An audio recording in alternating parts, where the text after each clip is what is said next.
के सभी व्यूअर्स का मैं दिव्या भसीन कोचर हार्दिक अभिनंदन करती हूँ। किताबों की दुनिया की आज चौथी कड़ी में मैं आपके सामने लेकर उपस्थित हूँ एक काव्य संग्रह लफ्जों की महक, जिसे लिखा है आदरणीय परीक्षित जायसवाल जी ने। आप बिलासपुर छत्तीसगढ़ से हैं।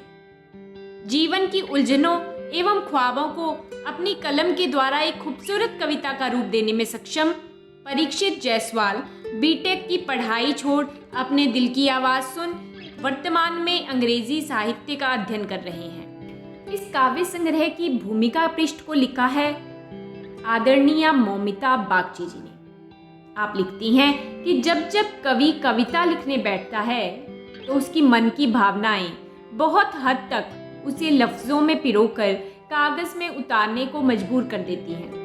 परीक्षित जी के इस काव्य संग्रह में संकलित कविताओं में विषयों की विविधता दृष्टिगोचर होती है। कमलेश कमल जी लिखते हैं कि प्रेम में प्रयोग इन्हें बहुत भाता है और यही इनका मुख्य स्वर भी है। संग्रह की कविताएं एक आस जगाती हैं। इनकी कलम निर्बाध गति से चलती रहे और सशक्त होती रहे, इस हेतु अपनी समस्त शुभकामनाएं संप्रेषित करता हूँ। सिलीगुड़ी पश्चिम बंगाल से रूबी प्रसाद जी लिखती हैं कि कम उम्र में ही भावनाओं को समझकर शब्दों के रूप में ढालने की जो क्षमता इस नए उभरते कवि में है, वह निस्संदेह इस ओर इशारा करती है कि आने वाले समय में यह एक सुदृढ़ कवि के रूप में स्वयं को न केवल स्थापित करेंगे अपितु अपने अनुभव से नवलेखकों का भी मार्गदर्शन करेंगे। इनकी कविताओं में समाज, देश, परिवेश, रिश्तों को लेकर जो नएपन की अभिव्यक्ति है वो काबिले तारीफ है। आदरणीय रणविजय जी लिखते हैं कि ज़्यादातर कविताओं का स्वरूप लघु है, पर नवांकुर के रंग और तेज देखकर कहा जा सकता है कि आने वाले दिनों में कवि से हमें इससे भी ज़्यादा दीर्घ और गहरी संवेदनाओं की कविताएं देखने को मिलेंगी। कवि में ललक भी है और अपने को सिद्ध करने का संकल्प भी। प्रिय अनुज परीक्षित जायसवाल को मेरी तरफ से असंख्य शुभकामनाएं। तो चलिए इन्हीं शुभकामनाओं के साथ मैं आपके सामने प्रस्तुत करती हूँ कुछ कविताओं की कुछ पंक्तियां बतौर बानगी। संघर्षों के मध्य जूझकर लक्ष्य समन्वित पाना है, अमावस्या की सघन रात्रि तक दीपक हमें जलाना है। और गांव मोहल्ले से अपने लगाव को कवि कुछ यूं जाहिर करता है कि सावन की रिमझिम बारिश में रिसता वो छप्पर का पानी, गीली लकड़ी टूटा चूल्हा, चौमासे की यही कहानी, गोबर के कंडों में पकता बाटी दाल चूरमा न्यारा, कितना बदल गया है यारा, गांव मोहल्ला हर गलियारा। और इस बदलाव पर लिखी कुछ और पंक्तियां कि माटी मर संग मरमर हो गई, कुटिया सारी जर्जर हो गई, चेहरे तो सब चिकने हैं पर चिकनी माटी बंजर हो गई, चिकनी चुपड़ी बातों से अब उब गया मन हारा, कितना बदल गया है यारा, गांव मोहल्ला हर गलियारा, चमक दमक की चकाचौंध से प्यारा था मुझको अंधियारा, कितना बदल गया है यारा, गांव मोहल्ला हर गलियारा।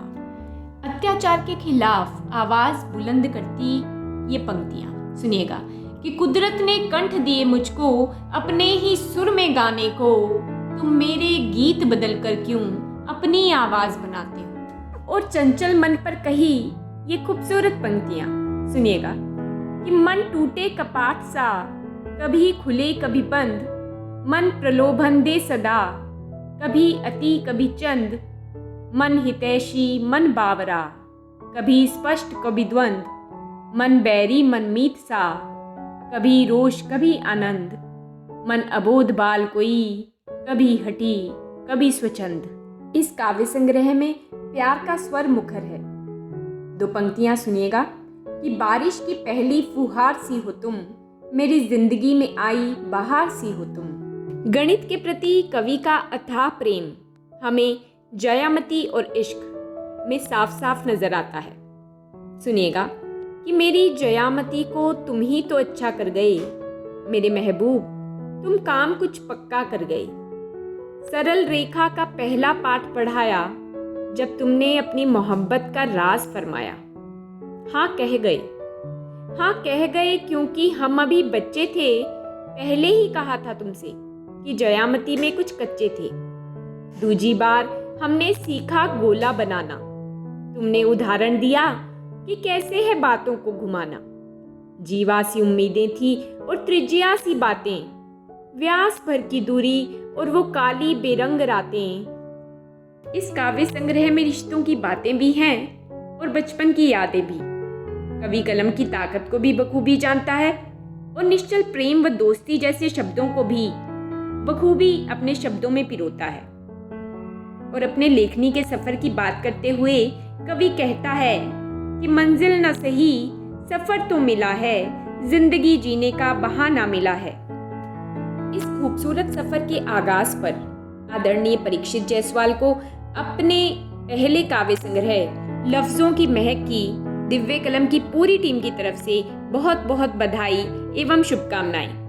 और साथ ही मैं कहना चाहूंगी कि इस सफर में न केवल प्रशंसा अपितु आलोचना को भी उन्हें स्वीकारना होगा। उनकी लिखी कविता स्त्री वेदना की कुछ पंक्तियों पर पुनः सोच विचार की आवश्यकता है। और चलते चलते इस काव्य संग्रह से कुछ पंक्तियां आपके सामने प्रस्तुत करती हूँ, सुनिएगा। कि खुद में है अभिमान भरा, ऊंचाई छूता स्वाभिमान हूँ मैं। जेबें अक्सर खाली रहती हैं मेरी, जेबें अक्सर खाली रहती हैं मेरी, पर मन से बड़ा धनवान हूँ मैं, पर मन से बड़ा धनवान हूँ मैं। 99 कविताओं के इस काव्य संग्रह की कीमत मात्र 150 रुपये है। अगर आप भी इसे खरीदना व पढ़ना चाहते हैं तो डायरेक्ट इस नंबर पर कांटेक्ट कर सकते हैं या नीचे दिए गए लिंक से इसे मंगवा सकते हैं। ये लिंक आपको नीचे डिस्क्रिप्शन बॉक्स में भी मिल जाएगा। अगर ये पुस्तक समीक्षा का वीडियो आपको अच्छा लगा हो तो लाइक और कमेंट जरूर करें। और यदि आप भी अपनी रचना या पुस्तक समीक्षा हेतु दिव्य कलम में भेजना चाहें तो हमें इस आईडी पर मेल कर सकते हैं।